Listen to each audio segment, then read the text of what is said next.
And a very good afternoon to you. In the remaining 16 minutes of the show, I'm going to be talking about Bangladeshi poverty. About half of Bangladesh's total population is aged under 17, and most of them do live in dire need of the basics that you and I take for granted.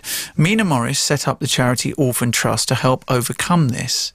Now, what makes this different from any other charity? Well, her entire organisation is run by volunteers, so every single penny goes to grassroots projects. Some charities, of course, have administration fees. This charity does not. And Mina joins me right now. Mina, good afternoon. Good afternoon. Why did you set up the Orphans Trust? What was the catalyst to it? The catalyst to it, I think, just writing that all around there's so many things happening and so many nasty things, and I think writing checks to big charities just wasn't doing it for me anymore. I just didn't feel fulfilled. You know, you've got your appeal for this and appeal for that, and you write your check off, and for the first 10 minutes you think, oh, I've done something, and then you think, actually, where's that going? It felt like it was all just going into this pot, and I don't know how much a difference I was really making or what impact I was having. So I set it up just because I thought, I'm going to do it myself. I'm going to cut out the middleman and take the money to the needy myself, do it myself. And that's really where it started out. Because there was a degree of a disconnect between you and the people who really needed it, and you wanted to see what was happening. I wanted to see what was happening. I think I was just fed up of not knowing how much of a difference I was making, how much of the money that I was giving. And I got fed up of the chuggers that you get on the road, where, you know, that every time you walk past your local shopping centre, you get stopped by that many people asking you to do direct debits for this, direct debits for that. They get commission for every person they sign up. And, you know, it was just this whole corporate thing that just wasn't doing it for me anymore. They have a place, but it wasn't doing it for me. And why Bangladesh? Why this particular? Bangladesh, well, it's one of the poorest countries in the world. It's got, you know, a population of 156 million, and 50% of them live below the poverty line. And the children are the ones that are right at the bottom of the rung. And there are, 600,000 children living on the streets of Bangladesh, 400,000 just on the streets of Dhaka alone. And they are rats, they're vermin. And also I'm from Bangladesh, so I figured that's where I can make the most impact. I speak the language, I understand the culture, and I will be able to have more effect and do more there, get further there than in a country, say one of the African countries where I don't know the language and don't understand the culture. They're all worthwhile causes, of course, places that need help. So some people would feel that it's such an insurmountable problem, because you look at it and you see, as you've just pointed out, 400,000 kids roaming the streets of Dhaka alone. Forget the rest of the country, Dhaka alone.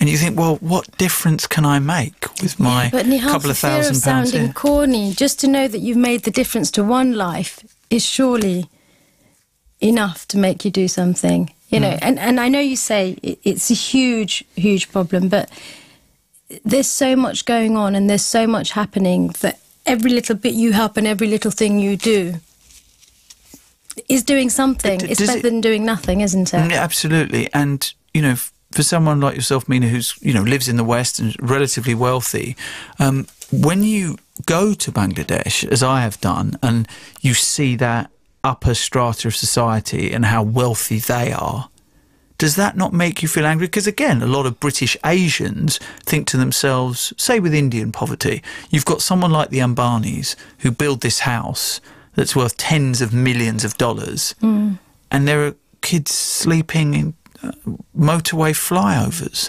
not a kilometre away from that, in absolute poverty. So why do you feel it's our responsibility as British Asians to get involved in this when there is plenty of money there? They just don't distribute it. They do. And they don't care. But you have poverty here, you have poverty everywhere. You're absolutely right. And you know that we recently heard news reports about people in this country going hungry and food banks. I mean, that's heartbreaking stuff. There are plenty of people in Bangladesh who are doing good stuff. We work with grassroots projects. Those grassroots projects, one of the guys, Charfasan, the orphanage is built on land, his family land that they donated for an orphanage. He's dedicated his entire life to fundraising and helping this orphanage. You've got Jagor, he's the son of Koravi, the son of a rich industrialist who has, he graduated from university, and rather than going into the family business, he's devoted his life, utilised all his connections, all his contacts to start off schools for slum children, international standard. They've got over 1,600 students. That's Bangladeshis working tirelessly to make a difference. It's not that Bangladeshis aren't doing anything, and there isn't enough wealth to go around. Yes, there's a lot of wealth amongst the few, but in the whole scheme of things, there isn't enough wealth to go around. If you look at the West, and if you look at what we have as a whole country compared to what they have as a whole country, actually there isn't enough to go around. And it's a global world we live in now, and it's a global village, and we've got the same. Does money sent back to Bangladesh by British Asians distort the economy? Because some people have said this to me before about Pakistan, for instance. There's this whole economy built on people who send money back, which actually distorts the local economy. Perhaps you haven't seen or noticed that. I haven't really seen that, and I've not noticed that. I mean, the money that's sent back a lot of the time for... I don't know. I don't send money back, so I don't really know. Yes, but yeah. In terms of money sent back for the charities and the kids, that doesn't distort the economy. And I only know about the charity side of things. I'm sorry. So what is the end game? If you are funding a orphan, what are you giving them? What are we doing? So I know you're giving them a roof over their head and you're feeding them, but what about breaking the cycle of poverty? They're educated. They're being educated. The orphanages that we support, the grassroots projects we support, those orphanages don't just put a roof over the children's head. They go to school. They pay for their schooling. In one of them, we're now trying to find donors to help this kid go through university. We're trying to get contacts so that they get jobs at the end of it. It's not just giving a roof over their head. The education is the core of it all, because unless these kids are educated, they cannot break the cycle of poverty. The poverty just goes from generation to generation to generation.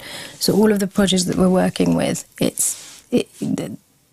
they're educating the kids. They go to school. And how many years into this are we now with the Orphan Trust?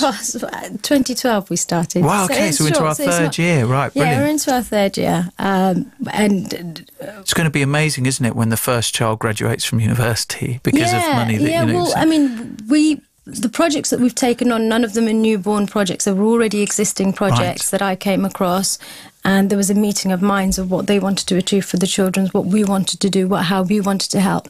And through this meeting of minds, and seeing that these people come from the same angle that I'm coming at in the ways we want to help. Can I ask you, Mina, people always talk about, it's education is the key.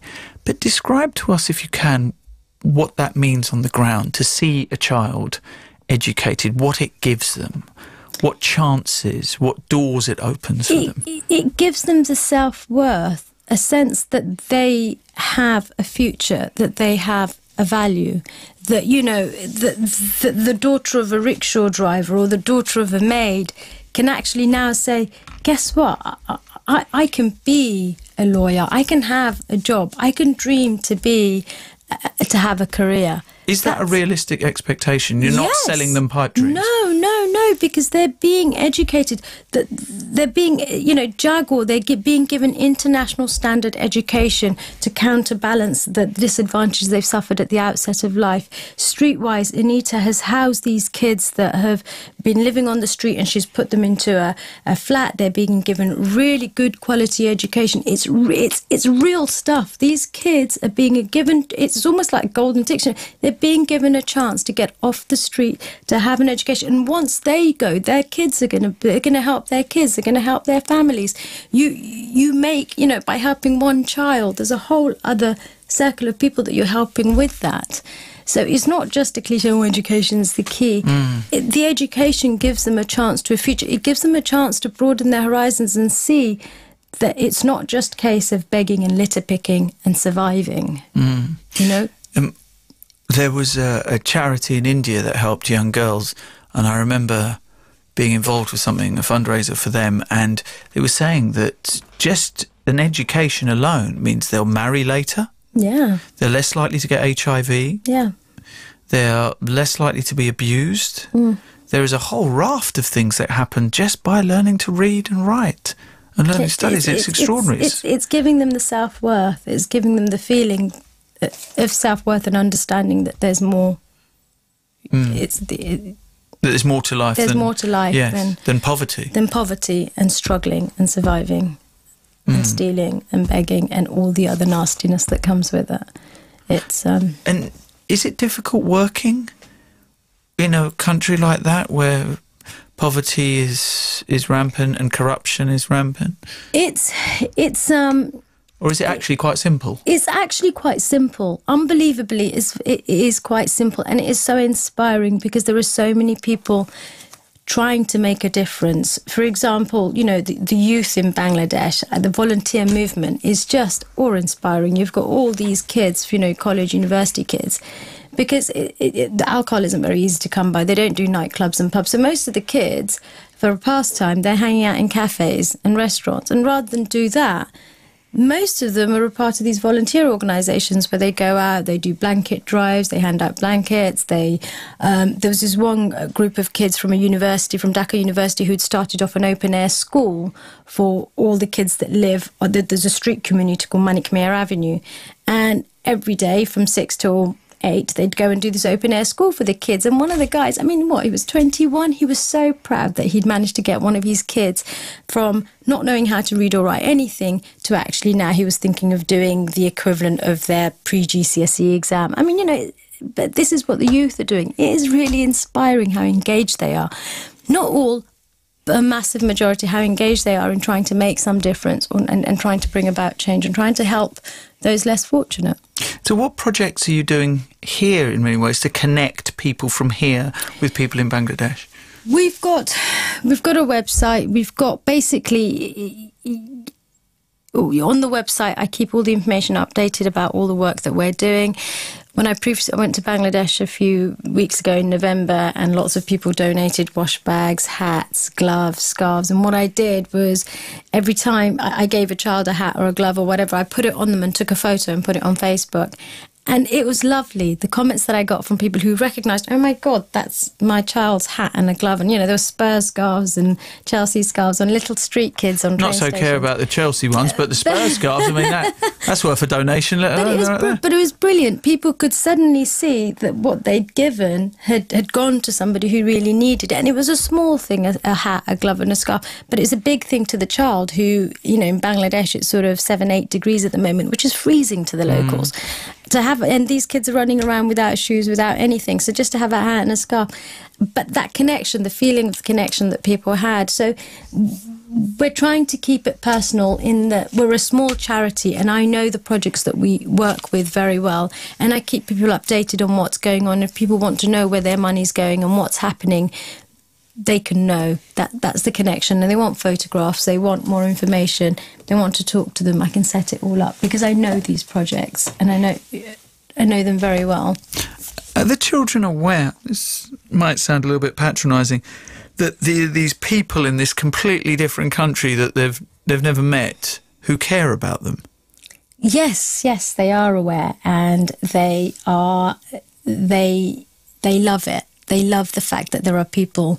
Do they get to see the people who've contributed towards them? Because there's always this kind of one-way traffic that you get to see this picture of this little kid that you've helped. I've shown them pictures of where before we went away. I had lots of wash bags and stuff donated, so we had our bedroom just full of toothbrushes, this and that. So I had pictures of my children putting the wash packs together, showing it to the children at the other end of people who care, showing them pictures of some of the work that we've done here, and they know that people care.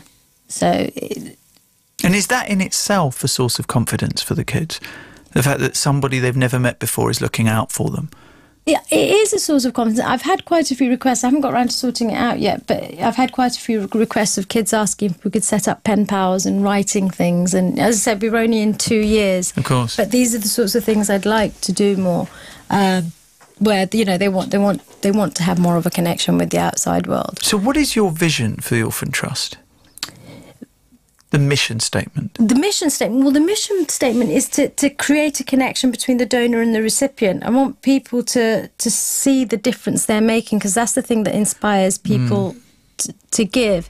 You know, we've got this whole thing of where it's a global village, and, you know, we've got our industry here and textiles here and whatever. We've also got, as a humanity, we can connect, and as a humanity, we can understand each other.